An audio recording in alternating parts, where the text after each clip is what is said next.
First of all, thank you so much for this opportunity. Thank you. And really appreciate, and I really admire your leadership and your grasp on international affairs. And you so much work in such a short time.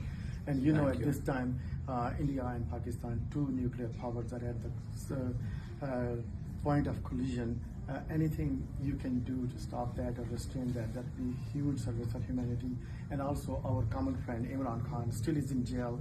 Any political capital, any your resources you can use to get him out of the jail, and all the political prisoners, that will be really a remarkable service for the humanity, for those 250 million people in Pakistan. Well, one thing I do know is that President Trump loves Imran Khan. They have a very special relationship, and it's something that I have watched and I have supported, trying to get Imran Khan out.